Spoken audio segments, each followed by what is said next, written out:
This might just be the S25 Ultra that we might be able to afford, and it's from Itel, not Samsung. I was hoping we'll be getting the Itel S24 Ultra by the end of the year, but Itel had other plans. The S25 Ultra has a curved AMOLED display, a slim form factor, and Itel is promising 2 years of software updates on this phone. I haven't seen this type of software support on any Itel phone. This will be the first time if they eventually give us 2 years of software updates on a phone. We'll wait and see. The camera surprised me, and I'm sure if you keep watching this video, it will surprise you too. There are a few features on this phone that I feel should have been better, and in this video I'm going to share everything you need to know about the Itel S25 Ultra. Let me start by telling you what you get in the box when you buy the phone. You get the device itself, a screen protector, because the curved screen protector might be difficult to find, so that one is really important, and they are giving you that in the box. And a 10-watt charging adapter, a USB A to C cable, SIM ejector tool, and of course a silicone TPU case. That's pretty much everything you need to get started when you buy a new phone. I paid 265,000 naira to get the phone, but the recommended retail price from Itel is around 250,000 naira. Other phones around this price include the Samsung Galaxy A16 5G, the Infinix Hot 50, the Tecno Spark 30 Pro, and the normal Tecno Spark 30. Which of these phones would you like me to compare with the Itel S25 Ultra?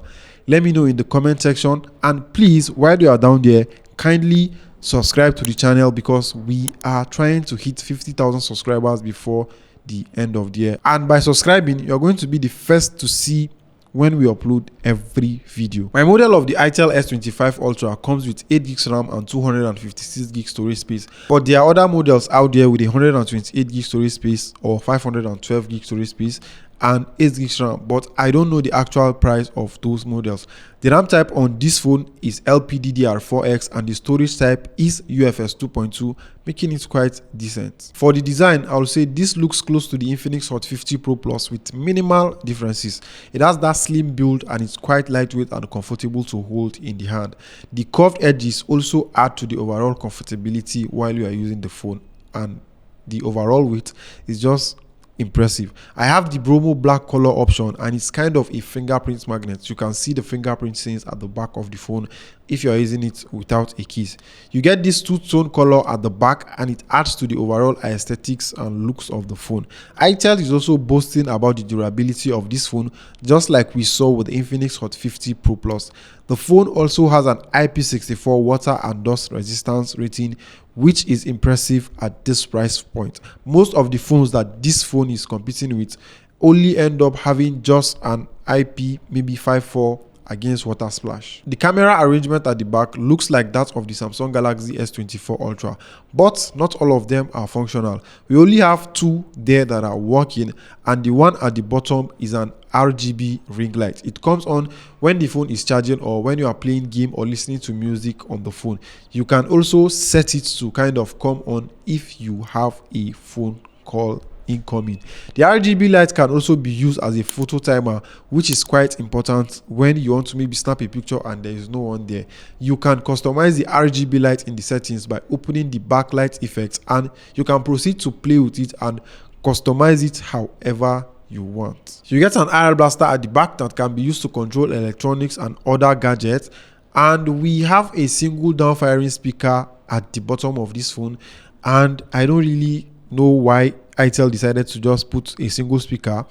Most of the phones it's competing with normally come with stereo speakers, but this here we have just a mono speaker, and honestly it doesn't really sound well.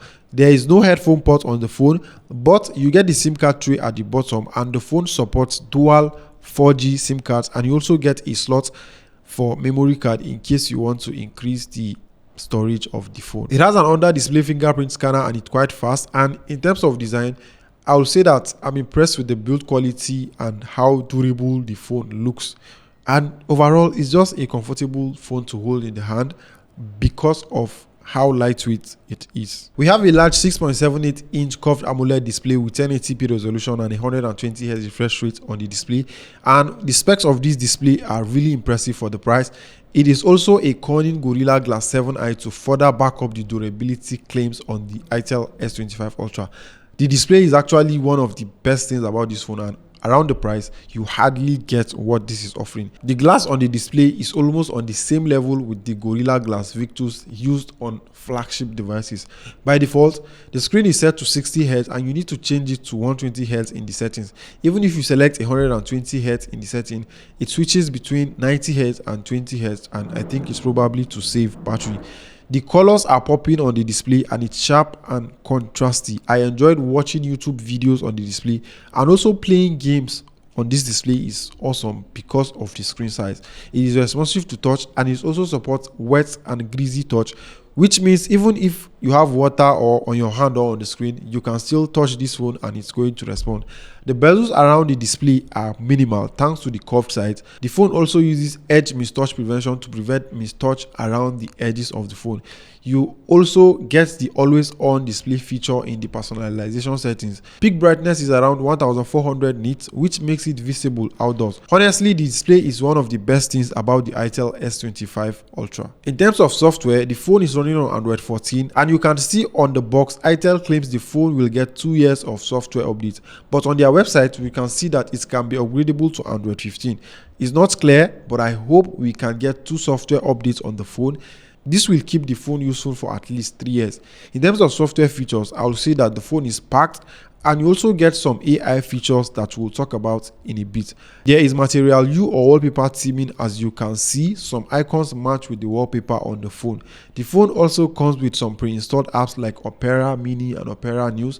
You can remove some of them though if you want to. The dynamic bar also has a little bit more functionality, and if we are to talk about software features, we can go on and on. It is also one of the cheapest phones that give you a little bit of AI here and there. You get an AI wallpaper generator in the settings, and you can use text or image to generate wallpapers on the phone. Another really important AI feature is the AI text summarizer. I used it to summarize web pages and emails, and you can even use it to proofread and make sure a sentence is correct.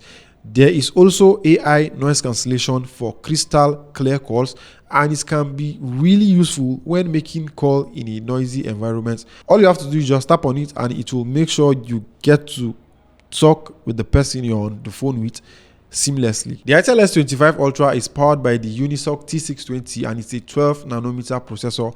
Normally with phones around this price, we are used to the Helio G100. In the performance aspect, there are many phones that are outrightly better than this one. Day-to-day tasks like casually scrolling social media, making calls was fine, and I was also able to play games like PUBG and Call of Duty Mobile at low graphics smoothly.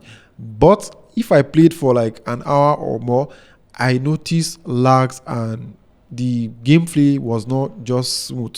Performance isn't as great as what other phones like the Infinix Hot 50 Pro Plus are giving you, but day-to-day tasks are great, and if you are a casual user, you will be impressed. But again, phones with the Helio G100 will run games better, so you need to keep that at the back of your mind if you want to maybe buy this phone and you want to consider playing games or doing heavy tasks on it. We have 2 cameras at the back, a 50 megapixel primary camera and a 2 megapixel macro lens. The selfie camera is 32 megapixel, and I was surprised with the camera on this phone because it turned out to be really good. The image processing on this phone is great, and I love how fast the shutter button feels. If you snap, it takes a few seconds to process and give you the final image, and you can clearly see the image quality being improved in real time. We snapped over 200 images while testing the camera. We were trying to push the camera to see its limits, and you can see how it handles HDR with this shot and see how it also keeps color accurate in most of the shots. I was impressed with the 2x zoom because of the details in the shot, and the portrait mode is also very impressive. The Itel S25 Ultra is one of those phones that you can depend on for a quick picture that you want to post on your social media page. In terms of video, you can shoot 2K video with the front and back camera, but there is no any type of image stabilization or what's not. When you compare it with other phones around its price category, the Itel S25 Ultra is up there with the best in terms of photo. The 32 megapixel selfie camera also does impressively, and here are more pictures from the selfie camera. The phone has a 5000 mAh battery that can last a whole day on a single charge, and the phone supports 18 watts charging speed, which is slow around the price category. We have a lot of phones around this price that have either 25 watts or 33 watts, and they are going to charge faster. The battery life has been impressive, and I don't think you will have issues in terms of the overall battery usage. Rounding up, the device has impressive camera, the display and software are also great, and performance is an aspect that was compromised, and I would have been okay to get even if it's the Helio G99 of last year on this phone as against the Unisoc processor that Itel used. It is not the overall best phone in its price category, but there are certain aspects that can't be overlooked. I lay emphasis on the camera. What else would you like to know about the Itel S25 Ultra? Let me know in the comment section, and I'll see you in my next video.